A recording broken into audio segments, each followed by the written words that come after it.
Australia and its stupid road user charge. It's a tax on not polluting. For a long time, Australia's been a bit of a backwater when it comes to EV adoption. The problem is we've previously had a government that was fossil fuel loving and they thought EVs were dumb and would ruin the weekend. Words from our ex-Prime Minister. Well, fortunately, these idiots have just been told where to go in no uncertain terms. We've just had an election a couple of weeks ago and they got booted out, and rightly so. So the current government has got a much firmer idea on what needs to be done to help decrease climate change, although doing more would be a better option. But they're also planning to promote the uptake of EVs. This federal government and its support for the environment and EVs is all well and good, but we've got the majority of the state parliaments introducing an absolutely stupid EV tax, which is going to disincentivize this uptake.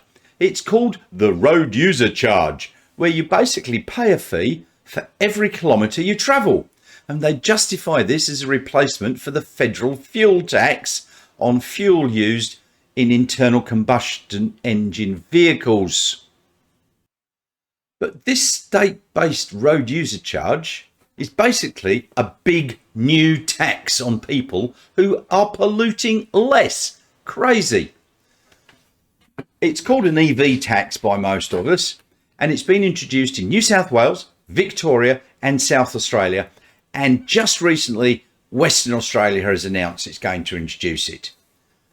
Having said that, in South Australia they've now got a new state government, a Labor government, and they are repealing this legislation to stop the tax. Hooray for South Australia. So let's take a quick look at what they are trying to achieve. They want to replace the federal fuel excise. But this money, which is federal, not state, does not fund the roads directly. It's money that goes into general revenue and they spend it on anything. It's not earmarked specifically for the upkeep of roads, but the state parliaments are saying that's why they need to introduce the tax, to get the money for upkeep of roads.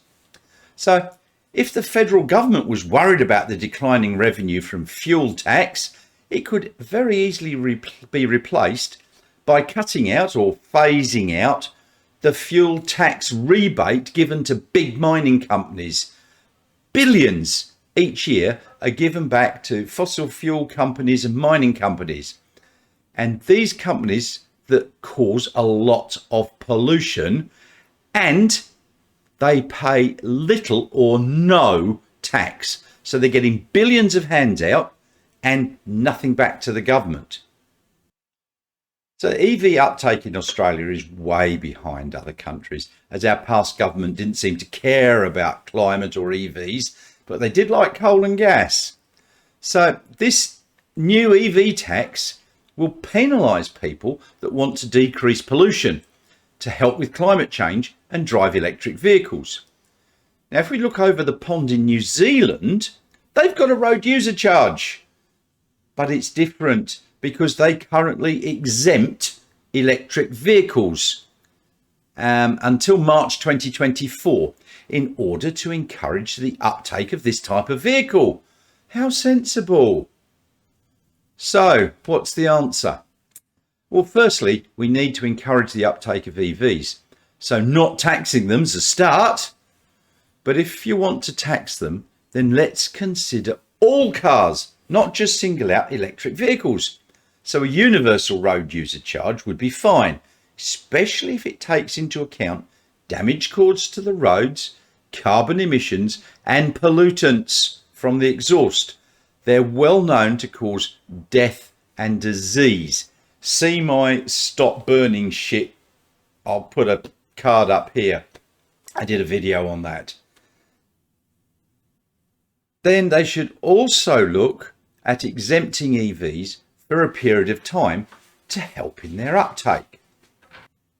So in closing, there's a fella in Victoria called Chris Vanderstock, and he's currently taking the Victorian government to court with somebody else over their EV tax or road user charge.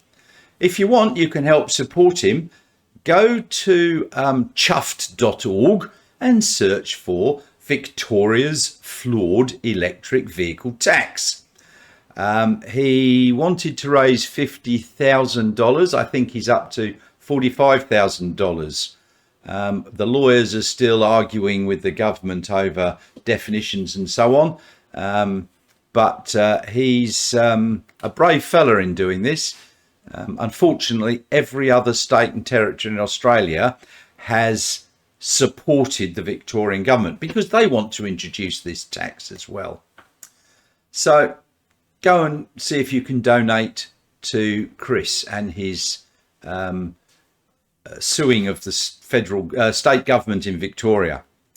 So thanks very much for watching. Please don't forget to like and subscribe, as well as make any comments below. It all helps promote the channel, and the YouTube algorithm might pick it up. So many thanks.